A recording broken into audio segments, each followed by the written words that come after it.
الحمد لله وكفى وصلاة وسلاما على عباده الذين اصطفى وبعد السلام عليكم ورحمة الله وبركاته. Mga minamahal kong magulang, kapatid sa pananampalatayang Islam, ang ating pananampalataya ay nagbabawal ng mga bagay na kung saan ay dahilan ng pag-aaway-away, pagtatalikuran sa bawat isa, pagputol ng ugnayan sa bawat isa, at itong mga bagay na ito pinagbabawal ng dakilang tagapaglikha at ipinagbabawal ng ating pananampalataya.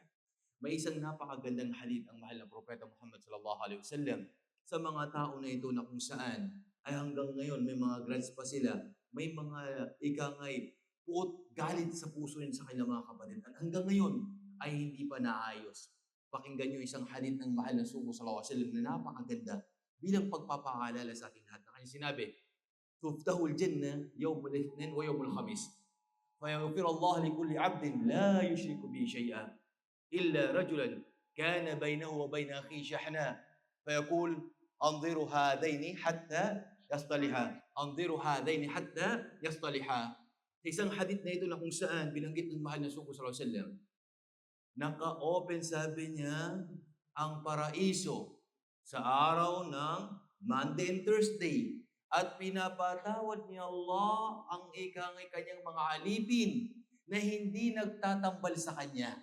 Except, sabi niya, maliban sa lalaki na yun na meron silang pagitan sa kanyang kapatid. Allahu Akbar.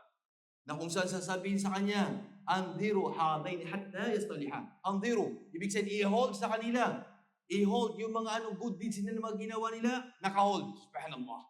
Na hindi natin alam until now, yung mga fasting natin, mga gawa natin pagsamba, hanggang ngayon naka-hold pa rin. Bakit? Nang dahil sa galit natin sa ating kapatid, puot natin sa ating kapatid, subhanallah. Kapatid, magulang sa pananampalatayang Islam, malapit nang dumating ang dakilang buwan ng Ramadan, linisin na natin ang ating mga puso sa ating kapatid. Linisin natin, anumang galit, anong meron dyan, alisin na natin yan, subhanallah. Sa isang ay binanggit ng dakilang tagapaglikha, faman afa wa aslaha fajruhu ala Allah. Sino man ika ang nagpatawad at inayos niyang pagitan sa kanyang mga kapatid, tunay ng gantimpala niya kay Allah subhanahu wa ta'ala. At bilang paalala sa atin ng ating dakilang tagapaglikha, sa mga mananampalataya na kayo sinabi, innamal mu'minuna ikhwatun faslihu bayna akhawaykum. Katotohanan ang mga mananampalataya, sila ang tunay na magkakapatid. Kaya ayusin kung anumang namamagitan sa inyo. Subhanallah. Sa pamilya ninyo ngayon, anumang pagitan, magkakamag-anak, mag-asawa, sa pagitan ng mag-ama, sa magkakapatid, sa neighbor mo, sa kapatid mo, ngayon pa lamang ay ayusin na natin mga kapatid, mga magulang sa pananampalatayang Islam at sa lubungin natin ang buwan ng Ramadan na mayroon po silang nakaluban, malinis na puso. At dalangin ko kay Allah, ipaabutin tayo sa dakilang buwan ng Ramadan na malulusog at malayo sa anumang mga sakit. Maraming salamat hanggang dito na lamang. Wa akhiru da'wana anil hamdulillahi rabbil alamin. Assalamu alaikum warahmatullahi wabarakatuh.